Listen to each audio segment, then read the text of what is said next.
नमस्कार मंडळी, स्वागत आहे तुमचं प्रियंकाच्या होम किचन मध्ये. तर आज आपण बघणार आहोत मस्त असा आलू पराठा कसा करायचा ते. अगदी छान खुसखुशीत, टम्म फुगलेला आणि अगदी सुंदर टेस्टचा. चला तर मग रेसिपीला सुरुवात करूया. सगळ्यात आधी काय करणार आहे मी, एक भांड घेतलेलं आहे. त्यामध्ये मी 2 कप गव्हाचं पीठ घेणार आहे. आपण पारी तयार करून घेणार आहोत वरची यासाठी. यामध्ये मी अर्धा कप डाळीचं पीठ घेतलेलं आहे, हरभरा डाळीचं. यामध्ये चवीपुरतं थोडंसं मीठ घालायचं आहे आणि यात आपण घालणार आहोत अर्धा चमचा हळद. हळदीने रंग खूप छान येतो वरच्या पारीचा, यासाठी अर्धा चमचा भाजलेल्या जिऱ्याची पूड या ठिकाणी मी वापरलेली आहे.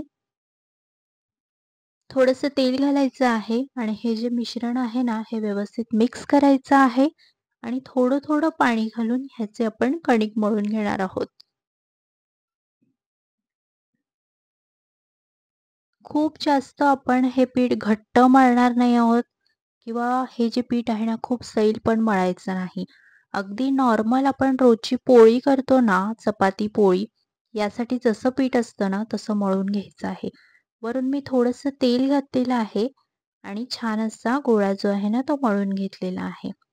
आता हे साधारणतः आपण झाकून ठेवायचं आहे 10 ते 15 मिनिटापर्यंत.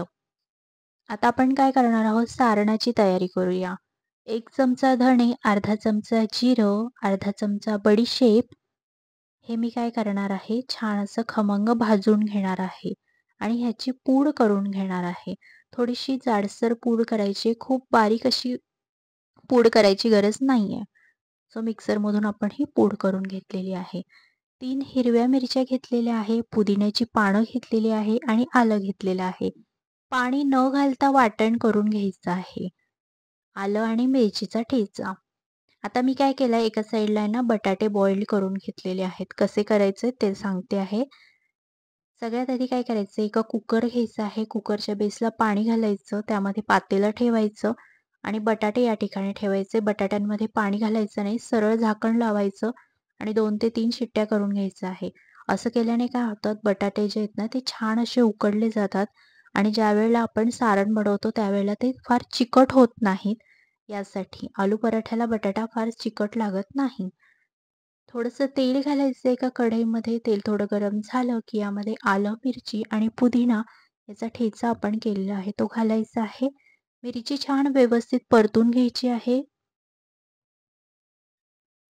आणि आता काय करणार आहोत, आपण यामध्ये बटाटा जो आपण उकडून घेतला होता ना, तो किसून घ्यायचा आहे. बटाटा स्मॅश करायचा नाहीये, नाहीतर मग आपण पराठा लाटताना फुटू शकतो. यासाठी बटाटा किसून घ्यायचा आहे. त्यानंतर आपण केलेली जी कोरडी पूड होती ती घालायची आहे. चवीपुरतं मीठ घालायचं आहे आणि व्यवस्थित हे जे सारण आहे ना, ते छान मिक्स करून घ्यायचं आहे.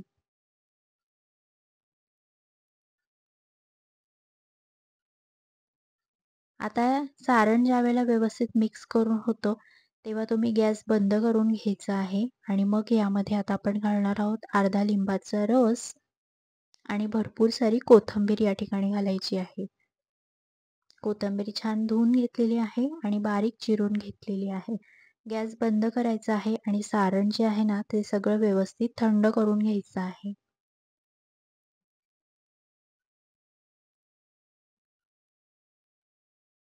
अगदी ढाबा स्टाईल पराठा होतो बरं का.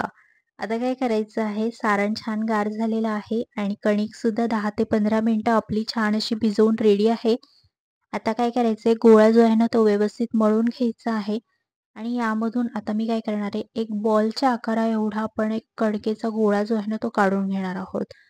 छान असा व्यवस्थित मळून घ्यायचा आहे आणि पीठ घ्यायचं आहे. कोरडं पीठ आहे गव्हाचं. यामध्ये हा आपला जो गोळा आपण काढून घेतलेला होता, तो आपण यामध्ये घोळवून घेणार आहोत. आपण पिठावरती पराठा लाटणार आहोत. सरळ छोटीशी पुरीसारखं लाटून घ्यायचं आहे आणि यामध्ये 1 चमचाभर सारण आपण भरणार आहोत. व्यवस्थित काठ जे आहेत ना, ते बारीक करून घ्यायचे आहे हाताने आणि हा व्यवस्थित असा पॅक करून घ्यायचा आहे.